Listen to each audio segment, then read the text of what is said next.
and Dr. Debra. So with a big hand. Thank you. Debra is my name, conflict is my game. Let's just gotta finish up here. Can I get the HDMI cord over here and microphone?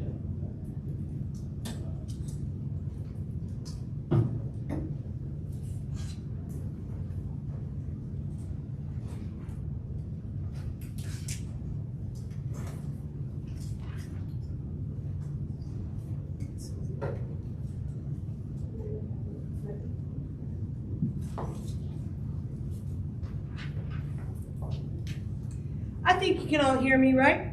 Yeah. See, I took her lead. I'm using my voice. I also took her lead because she said to introduce myself. And I usually skip that over because you can see it on the screen. But if I remember how people learn, visual, auditory, and kinesthetically. So you got to repeat what you see in order to make the message.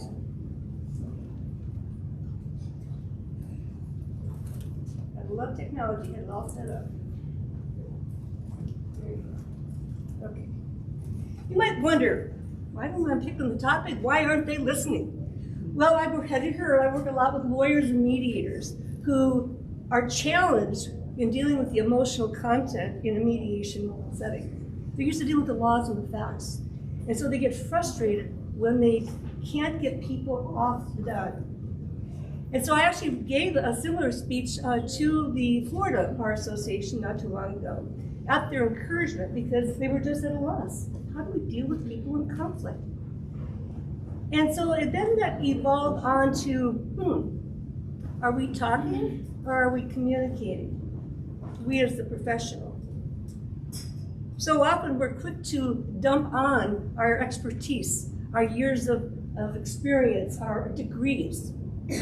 That comes from an experience-based mindset. Guess what? The world has changed. We need those connections. So we're going to explore that a little bit today. Just take a look at this, the dance of conflict. Why aren't they listening? So I want you to close your eyes right now, and I'm going to say a few phrases, and I want you to think or pay attention to what's going on in your brain as I say these words. Okay, ready? Okay. The eyes are like a roaring fire. Eyebrows arched like an arrow. The temples beating like a drum. Muscles flexing like a dance. The heart soars like a rocket. The brain plays a cacophony.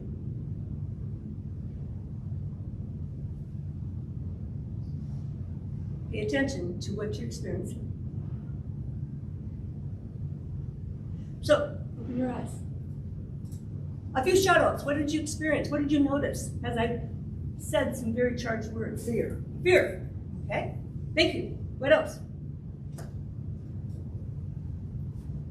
Oh, come on. You had to have more of an experience than that. Come on. Anxiety. Anxiety. Confusion. Confusion. Excitement. Excitement.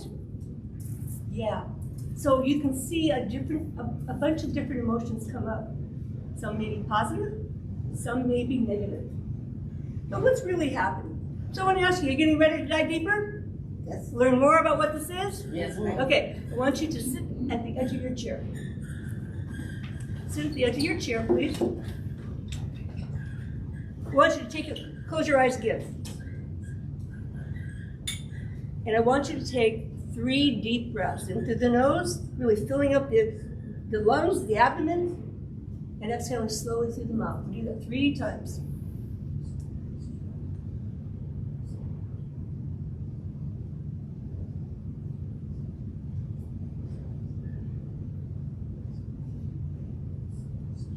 Okay, ready? Do you feel your mind a little clearer? A little slower? Heart's a little calmer? A little bit more relaxed? Because when we can put ourselves in that state of calmer presence and being, we are now ready to attend to what's going on around us. And you know, when we shifted to the virtual medium with the pandemic, and I was talking to lawyers and mediators very quickly because they were going, "What's Zoom? How do we do this? You know, how do you read body language and facial expressions on the camera?" same way you would in the room, you know? And so I use this kind of slide because, you know, when people are in conflict or they fear what's going to happen, because we do have a natural fear of conflict because it's part of our drive to survive. And so it's natural. But the reality is that when we can navigate through conflict, some really wonderful outcomes can emerge. And so if we pay attention to just simple things like the facial expressions, look at that transition as you see the 5 different faces here. We want to move people through that experience. And if we're paying attention, we can see what's going on for them, particularly in the eyes, just like that second slide I showed you. So much shows up in the eyes because of what's going on in the brain. So we know neuroscientifically, feelings precede cognitions. And I emphasize that because when I was going through my master's degree program back in the early 80s, cognitive behavioral therapy was the way to go. And it's still very strong. But we know it's even more powerful when we go to motion-focused interventions.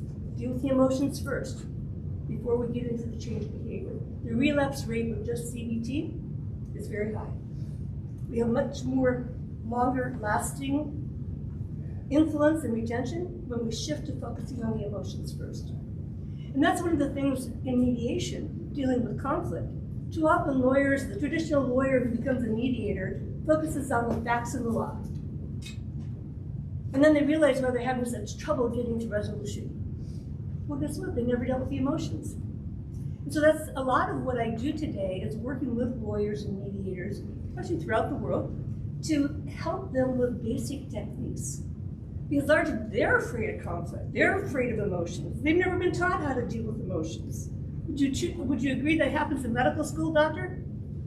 Yeah, they don't teach how to deal with emotions in medical school either. So we're seeing a big shift these days, not only in law schools, medicine, but also business schools. Our leaders need to learn. There's a new way of doing business with our employees.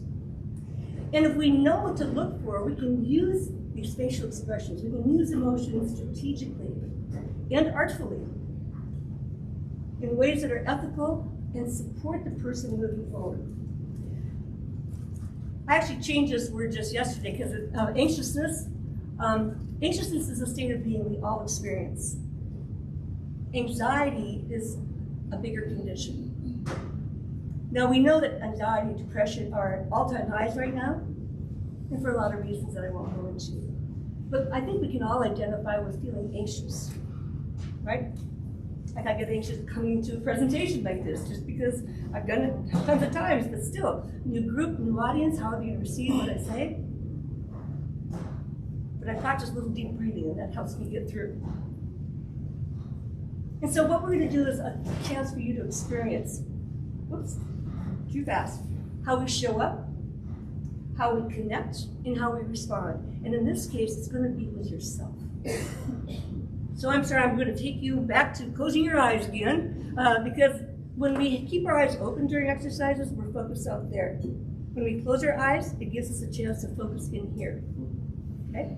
So close your eyes, and I'm going to walk you through an exercise here so you can experience again where your brain goes.